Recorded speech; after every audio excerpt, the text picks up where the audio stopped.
வாழ்க வளமுடன். ஓம் நமச்சிவாய. அனைத்து தமிழ் உள்ளங்களுக்கும் வணக்கம்.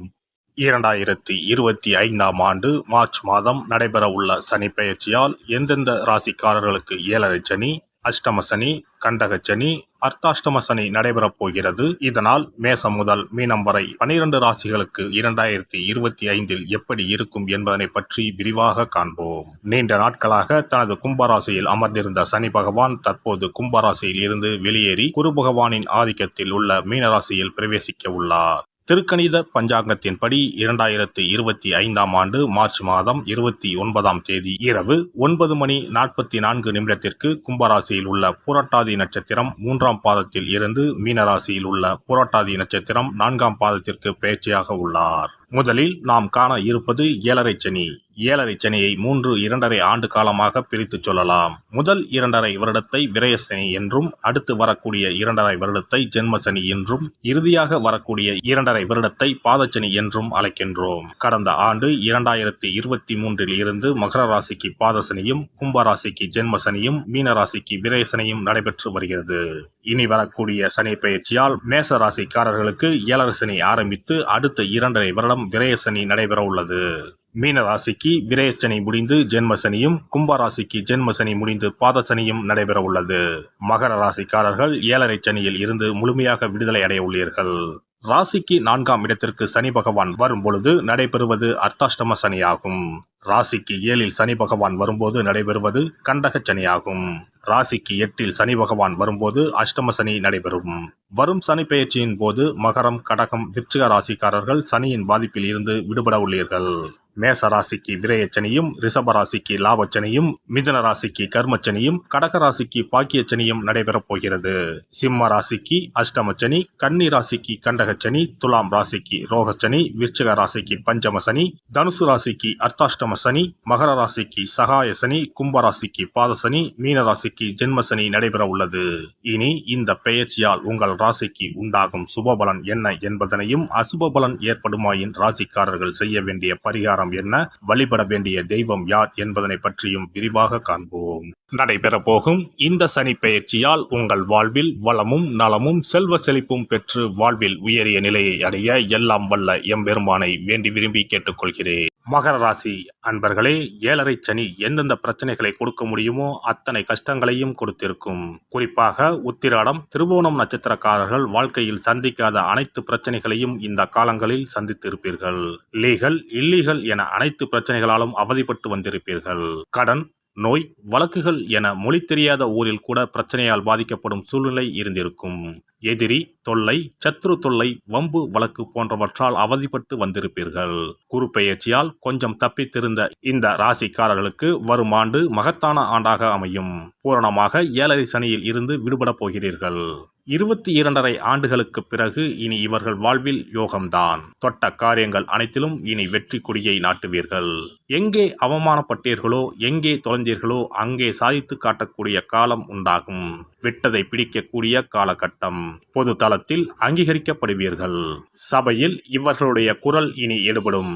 குழந்தை, பூர்வீக சொத்து, இடம் தொடர்பான விஷயங்களில் கடும் பாதிப்பை சந்தித்து வந்த மகர ராசிக்காரர்களுக்கு இனி நல்ல பலன்கள் கிடைக்கும். மகர ராசிக்காரர்களுக்கு இனி வெற்றி பாதைதான். சனியின் ஆட்சி பெற்றவர்கள் மகர ராசிக்காரர்கள்.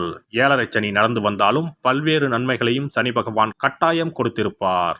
ஏழரையால் பாதிக்கப்பட்ட உங்களுக்கு 2025 ஆண்டில் நல்ல பலன்களை சனி பகவான் கொடுக்க போகிறார். இனி உங்களுக்கு எல்லாமுமே ஏறுமுகம்தான். நினைத்த காரியங்கள் உங்களுக்கு கைகூடும்.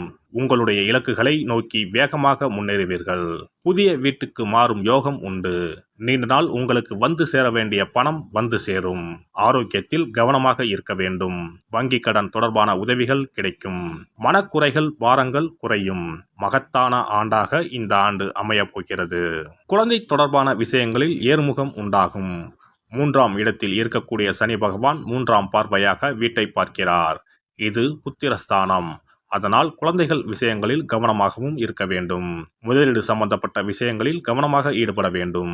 குரு பகவான் 6ஆம் வீட்டில் இருக்கிறார். 2ஆம் இடத்தில் ராகு இருப்பதால் நீங்கள் பயன்படுத்தும் வார்த்தைகள் புத்திசாலித்தனமாக பயன்படுத்த வேண்டும்.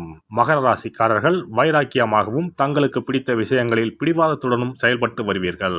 எந்த ஒரு செயலை எடுத்தாலும் அதன் எல்லை வரை செல்வீர்கள். எனவே அதனை ஆக்கப்பூர்வமாகவும் பயன் உள்ளதாகவும் இருப்பதில் பயன்படுத்தினால் வெற்றி உங்களுக்கு நிச்சயமாக கைகூடும். பெண்களை பொறுத்தவரை இந்த சனி பெயர்ச்சி அனுகூலமாக இருக்கும். உத்திரகாரகன் குரு 6ஆம் இடத்தில் இருப்பதால் குழந்தைகள் சம்பந்தப்பட்ட விஷயங்களில் கூடுதல் கவனம் செலுத்த வேண்டும். 7ஆம் இடத்தில் இருக்கக்கூடிய செவ்வாய் ராசியை பார்ப்பதால் உடலில் உஷ்ணம் அதிகரிக்கும். தேவையான இயற்கை வைத்தியங்களை எடுத்துக்கொள்ள வேண்டும். மகர ராசிக்காரர்களை பொறுத்தவரை இந்த சனி பெயர்ச்சிக்கு பிரத்யேகமான பரிகாரங்கள் தேவையில்லை. 2ஆம் இடத்தில் இருக்கக்கூடிய ராகு பகவானுக்கும் 6ஆம் இடத்தில் இருக்கக்கூடிய குரு பகவானுக்கும் பரிகாரங்கள் செய்யலாம். பெருமாள் ஆஞ்சநேயர் வழிபாடு நல்ல பலன்களை கொடுக்கும். சிறப்பு பரிகாரம். நவ கிரகங்களில் சனி பகவான் நீதி தவறாதவர். அவரவர் கர்ம வினைகளுக்கு உரிய பலனை தவறாமல் வழங்குபவர். பொதுவாக சனி பெயர்ச்சி என்றாலே எல்லோரும் பயப்படுவார்கள். அப்படி பயப்பட வேண்டிய அவசியமே இல்லை. சனி பகவானால் பாதிப்புகள் ஏற்படும் பட்சத்தில் பாதிப்பில் இருந்து விடுபட பல எளிய பரிகாரங்கள் உள்ளன. ஒரு கைப்பிடி பச்சரிசியை எடுத்துக்கொண்டு அதை நன்றாக பொடி செய்து கொள்ள வேண்டும். பிறகு சூரியனை வழிபட வேண்டும். சூரியனை வழிபட்ட பிறகு குளக்கரையிலோ மரத்தின் அடியிலோ உள்ள விநாயகரை 3 முறை வலம் வந்து வழிபட்டு விட்டு பொடி செய்த பச்சரிசி மாவை தரையில் போட வேண்டும். அப்படி போடும் மாவை எறும்புகள் எடுத்துச் செல்லும். குறிப்பாக வன்னி மரத்தின் அடியில் இருக்கும் விநாயகரை வலம் வருவது மிகவும் விசேஷம். இந்த பரிகாரத்தை எப்போதுமே தொடர்ந்து செய்வது மிகவும் நல்லது. ஒருவருக்கு சனி தசை வந்துவிட்டால் அவருக்கு சந்தேக புத்தி வந்துவிடுகிறது. யார் சொல்வதையும் ஏற்றுக்கொள்ள மாட்டார்கள். குறிப்பாக அஷ்டமத்து சனி மிகவும் கஷ்டப்படுத்திவிடும். 7.5 சனியின் பாதிப்பை விடவும் அஷ்டமத்து சனி மிக அதிக பாதிப்பை ஏற்படுத்தும். அஷ்டம சனி நடப்பவர்கள் சனியினால் ஏற்படக்கூடிய பாதிப்புகளில் இருந்து விடுபட பின்கூறும் நியதிகளை கடைபிடித்தால் பாதிப்புகளின் தாக்கத்தில் இருந்து விடுபடலாம். சனி தசை நடக்கும்போது எந்த செயல் செய்தாலும் தாமதமாகும். அதற்காக கோபப்படக்கூடாது. பொறுமையாக இருக்க பழகிக்கொள்ள வேண்டும். தினமும் காகத்துக்கு எள் கலந்த சாதம் வைக்கவும். பிரதோஷ பூஜைகளில் பங்கேற்பது நல்லது. சனிக்கிழமை தோறும் சனி பகவானுக்கு இரும்பு அகல் விளக்கில் நல்லெண்ணெயில் தீபம் ஏற்றி வழிபடவும். கருங்குவளை மலர்களால் சனி பகவானுக்கு அர்ச்சனை செய்து வரலாம். வன்னி மர இலைகளை மாலைகளாக தொடுத்து சிவபெருமானுக்கு சனிக்கிழமை தோறும் சாற்றி வணங்கி வழிபடவும். சனிக்கிழமை அன்று அசைவ உணவு கண்டிப்பாக சாப்பிடக்கூடாது. சனிக்கிழமை தோறும் நல்லெண்ணெய் குளியல் செய்தால் கெடுதல் குறையும். விநாயகர் வழிபாடு செய்யலாம். அனுமன் வழிபாடு சனி பகவானின் தொல்லைகளை குறைக்கும்.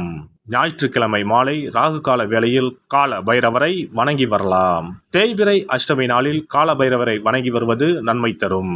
ஏழை மாணவர்களின் படிப்பு செலவுக்கு உதவலாம். சனி பிரதோஷ வழிபாடு செய்வது சிறப்பு. அன்னதானத்துக்கு உதவி செய்யலாம். சித்தர்களின் பீடங்கள் ஜீவ சமாதி பீடங்களுக்கு சென்று வணங்கி வழிபடலாம். வன்னி மரத்தை சுற்றி வந்து வணங்க வேண்டும். இதனால் சனி பகவானின் கொடுமையான பாதிப்புகள் விலகிவிடும். பிரதோஷ காலத்தில் சிவபெருமானுக்கு வில்வ இலை கொடுத்து வணங்க வேண்டும். தினமும் ராமநாமம் ஜபித்து வந்தால் சனி பகவானின் தொல்லையிலிருந்து தப்பிக்கலாம். கால்கள் இல்லாமல் நடக்க இயலாதவர்களுக்கு இயன்ற உதவியை செய்யலாம். இந்த வழிமுறைகளை முறையாக கடைபிடித்து சனியினால் ஏற்படக்கூடிய பாதிப்புகளின் தாக்கத்தில் இருந்து விடுபடலாம். எல்லாம் வல்ல இறையருளால் நீங்களும் உங்கள் அன்பு குடும்பமும் உடல் நலம், நீலாயுள், நிறை செல்வம், உயர் புகழ், மெய்ஞானம் ஓங்கி வாழ்க வளமுடன். இந்த வீடியோ பதிவு உங்களுக்கு பிடித்திருந்தால் லைக் பண்ணுங்க, கமெண்ட் பண்ணுங்க, ஷேர் பண்ணுங்க. மறக்காம சப்ஸ்கிரைப் பண்ணுங்க. பக்கத்துல இருக்கிற பெல் பட்டனை கிளிக் பண்ணுங்க. நன்றி, வணக்கம். ஓம் நமச்சிவாய. சிவாய நம.